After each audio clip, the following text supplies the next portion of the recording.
Series. Well, wasn't that fun? They do get to the World Series, of course, and lose to Texas. But we went into the season last year at this time, no big expectations from us, the media, the fan base, but they do end up in the World Series. So the big question to our next guest, Bob Nightengale from USA Today, baseball columnist, always nice enough to join us. So, Bob, do you feel that there's now new pressure on this D-backs to win since they were able to get there last year? Well, yeah, I mean, I think there's some pressure, certainly expectations. I mean, not pressure, to get back to World Series, but certainly expectations like, hey, if they don't make it to the playoffs, it's a, bitter disappointment. So I think, everybody, I'm sure all the predictions and stuff will have the Dodgers win the division, of course, but the Diamondbacks certainly making the playoffs and see what happens after that. Bob, I know it's so early, pitchers and catchers just yesterday, but on paper, is this team better going into the season than they were last year? I definitely think they're better. I'm surprised to see some of the, Dakota standings and stuff like that having 84 wins, 84 and a half. They won 84 last year. I think it's definitely a better team. I mean, for one, you got a Rodriguez who's, certainly a strong number 2, number 3 starter. He's going to be a big help. Suarez, big slugger, big power hitter. Peterson should help out. But particularly, Suarez and Rodriguez, I think those are huge pickups. So you look at also the Jock Peterson from that standpoint, as your DH, maybe spot somebody in the outfield or first base periodically. How much will that benefit with his experience, probably more so than his bat, playing with the Dodgers and teams that were vying for championships? Well, I think just a solid bat. He's not really a team leader type guy, but a solid bat. He'll great left-handed bat, and that's what they wanted. I think if the Diamondbacks had their druthers, they would have preferred having J.D. Martinez, even a Justin Turner, but the price was too high, so they went the Peterson route. So, but no, just have a steady guy in there. Most days as DH if you want to. You can spell in that first base, a little bit of outfield if you want. I'm real curious about the type of team they're going to put on the field. And you know this, Bob, since you've covered the sport for so long, that when you have a winning season and get to the World Series, the next season, every team that you go up against targets you. And they always try, obviously, even through 162 games, to play their best against you. How do they, meaning the Diamondbacks, counteract that? Yeah, well, they surprised a lot of teams last year. But, even with the World Series, they had a lot of things go wrong. I mean, they were abysmal there for, a good month stretch. And then recovered in time, down to September to get into the playoffs or squeak into the playoffs. So, but no, it's you're not going to catch people by surprise anymore. Mm-hmm. People know who Zach Gallen is and everything else. So you do take away the surprise element. But, I think in some ways it's good. I mean, like the, managers always say, embrace the pressure. And I think the Diamondbacks will do that. You look at the staff, Bob, Gallen, Kelly, and Rodriguez, as you mentioned. Brandon Pfaadt, hopefully he'll come out of the chute, won't have the ups and downs. Is that the 4, and who'd be your 5th? Would Ryan Nelson be maybe the 5th one in that rotation? Yeah, I think that's wide open. I mean, it certainly could be Nelson. I think they'll be careful. I think they'll be careful with Gallen this year. I mean, he pitched, 55, 60 more innings than a year ago.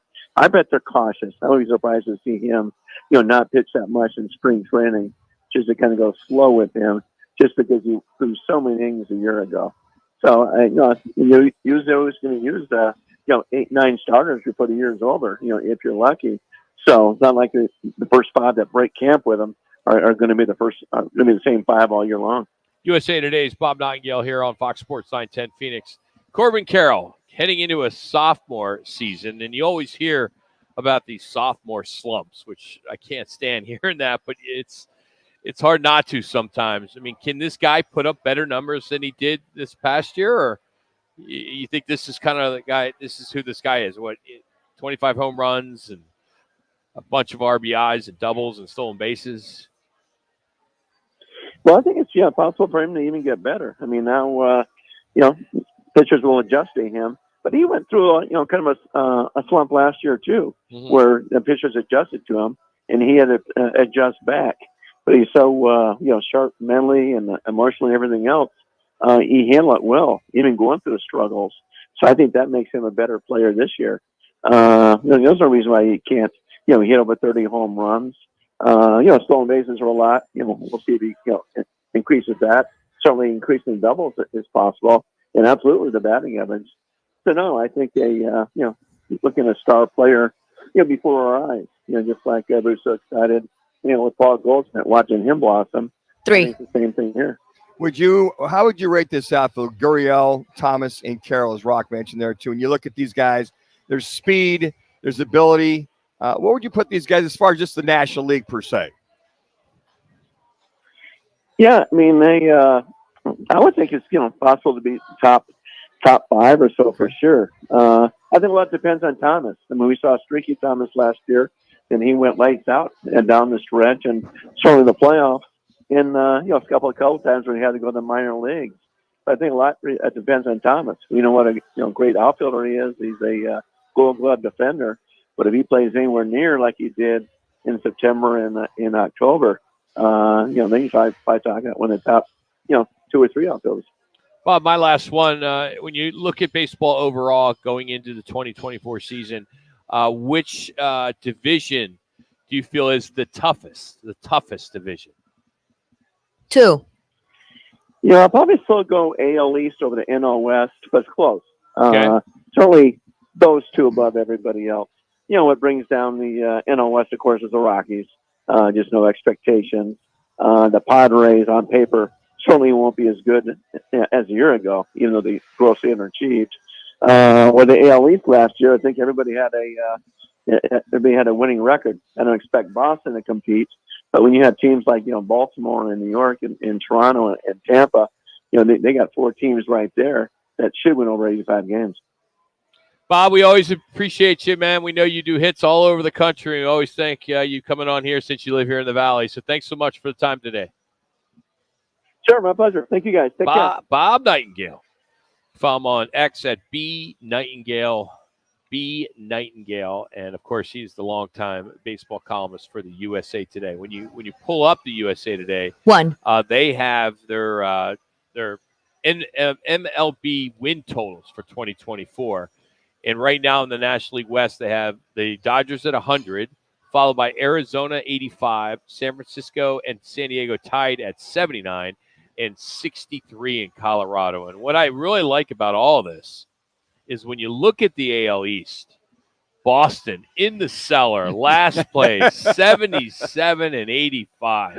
Couldn't happen to a better group of fans. Well, and this year, the Boston Red Sox. This year, the D-backs have expectations. To your point, Jimmy, the pressure is on. It is on. Yeah, they got a hell of a squad, so hopefully they can get a few breaks.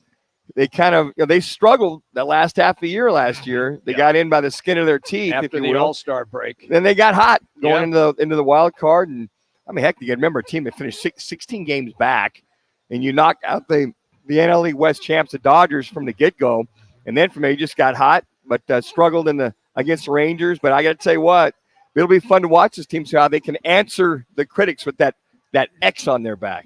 Coming up, it's Football at 50, as we do every day. If you're a Saints or Seahawks fans, I got some good news for you. Plus, Charles Barkley